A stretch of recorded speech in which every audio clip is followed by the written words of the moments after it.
है बर्फ।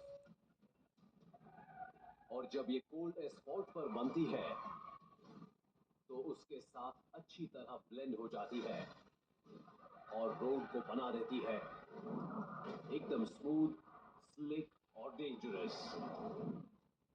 तो सोचिए इस ट्रकर का क्या हुआ होगा जब इसने ब्रेक लगाया होगा और ट्रक फिसलता हुआ आगे चला गया होगा। अब सोचिए अगर आप इसकी जगह होते तो क्या करते।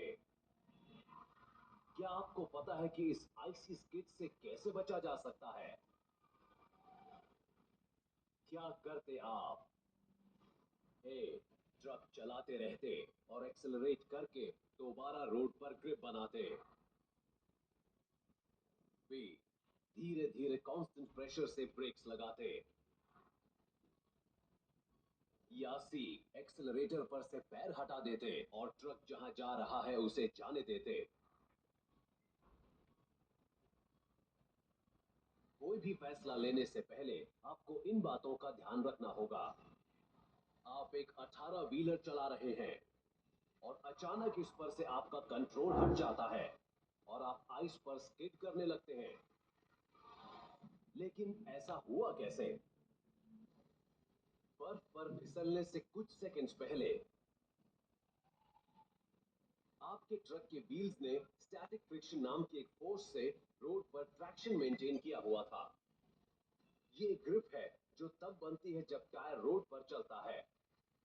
सड़क पर आते ही टायर के ग्रूव्स एस्फॉल्ट के इरेगुलर सरफेस में इंटरलॉक हो जाते हैं और रोड पर टायर की एक ग्रिप बन जाती है, ठीक वैसे ही जैसे ट्रांसमिशन में गियर्स के साथ होता है।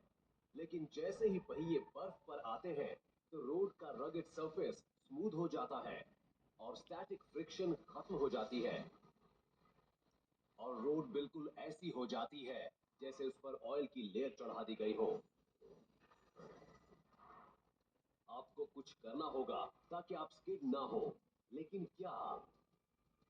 इस ट्रक का इंजन 400 हॉर्स पावर से भी ज्यादा का होता है और इतना स्ट्रांग होता है कि 40 टन वजन को तकरीबन 100 किलोमीटर प्रति घंटा पर आराम से खींच सकता है। और साथ ही इसमें होता है एंटी लॉक ब्रेकिंग सिस्टम। ये सिस्टम ज्यादातर मॉडर्न कार्स में भी होता है। एंटी लॉक ब्रेक्स व्हील एक्सेल्स के सेंसर्स को यूज करते हैं और अगर स्पीड सडनली चेंज हो तो वो उसे डिटेक्ट कर लेते हैं और व्हील्स को लॉक नहीं होने देते। आप ट्रक को स्लाइड नहीं होने दे सकते। आपको कोई एक ऑप्शन चूज करना होगा। तो बताइए क्या है आपकी चॉइस? ए, बी या फिर सी?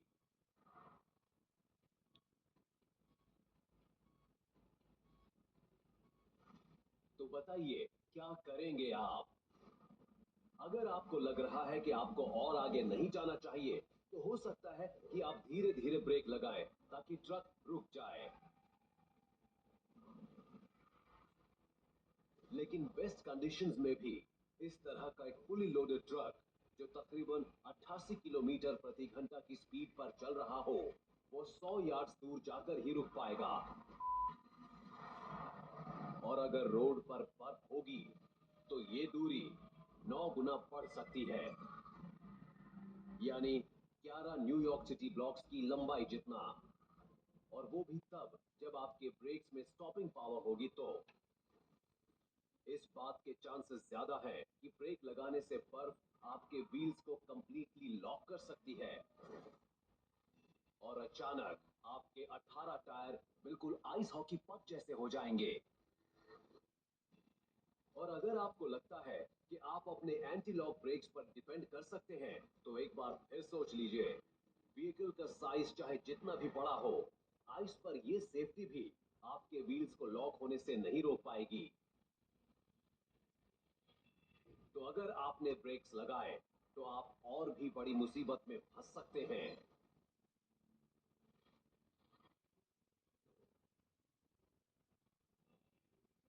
तो अगर आप चाहते हैं कि व्हील्स मूव करते रहें ताकि रोड पर ट्रैक्शन फिर से एस्टैब्लिश हो जाए तो आप एक्सेलरेट कर सकते हैं, ये देखते हुए कि सामने तो कोई खतरा नहीं है। लेकिन एक्सेलरेट करने से ये हो सकता है कि आपके टायर एक ही जगह घूमते रहें और फिर जैसे ही वो रोड के साथ ग्रिप बनाएंगे तो जो भी सामने आएगा आपकी गाड़ी सीधा उसी से टकरा जाएगी। और एक 36 टन का ट्रक अगर 90 किलोमीटर प्रति घंटा की स्पीड से टकराएगा तो उतनी ही जोरदार टक्कर मारेगा जितनी एक 4 डोर सेडान मारेगी अगर वो इससे 5 गुना ज्यादा तेजी से चल रही हो तो। और जहां तक किसी चीज पर नजर रखने की बात है कि आप उससे टकरा ना जाएं, तो ये भी मत कीजिएगा। सुनने में अजीब लग सकता है, लेकिन एक्सपर्ट्स यही कहते हैं कि जिस चीज से आप टकराना नहीं चाहते उस पर कभी ध्यान मत दीजिए। इस फिनोमिनन को टारगेट फिक्सेशन कहते हैं, जिसमें ड्राइवर्स जिसे देख रहे होते हैं उसी तरफ व्हीकल ले जाते हैं। और यही वजह है कि पुलिस ऑफिसर्स जब हाईवे पर खड़ी कारों को रोकते हैं तो वो हमेशा पैसेंजर वाली साइड पर ही खड़े होते हैं। तो अगर आपने सामने की तरफ नजर रखते हुए एक्सेलरेटर दबाया तो ये बहुत ही खतरनाक साबित हो सकता है।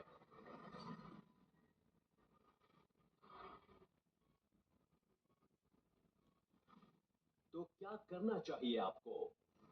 आप चाहे लगभग 36,000 किलोग्राम के सेमाई में हो या एक लगभग 800 किलो की स्मार्ट कार में, अगर आप बर्फ पर आते हैं तो एक्सेलरेटर को छोड़ दीजिए और बैक टायर्स जहां आपकी गाड़ी को ले जा रहे हैं उसे जाने दीजिए।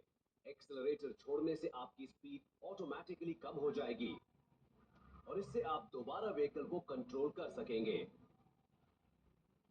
अगर ऐसा नहीं होता तो जिस डायरेक्शन में आपके बैक टायर्स जा रहे हैं आप भी उसी डायरेक्शन में स्टीयरिंग घुमाते रहिए। हो सकता है कि आपको कई बार स्टीयरिंग घुमाना पड़े क्योंकि ट्रक यहाँ वहां जाएगा, लेकिन आखिरकार जब बर्फ का ये पैच खत्म होगा तो आप ट्रक को फिर से कंट्रोल कर सकेंगे।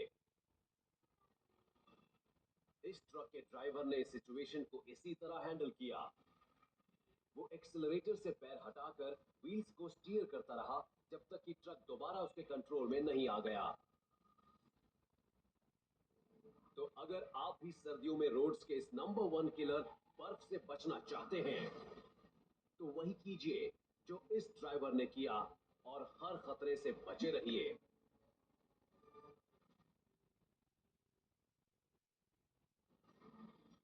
तो इन आईसी रोड्स से तो आप बच गए क्योंकि आपने समझदारी दिखाई और सिचुएशन को अच्छी तरह हैंडल किया। लेकिन हो सकता है कि नॉर्थ कैरोलिना की एक रोड पर ऐसा ना हो, क्योंकि यहां पर है एक कोल्ड ब्लडेड किलर जो ले सकता है आपकी जान। तो रहिए सावधान।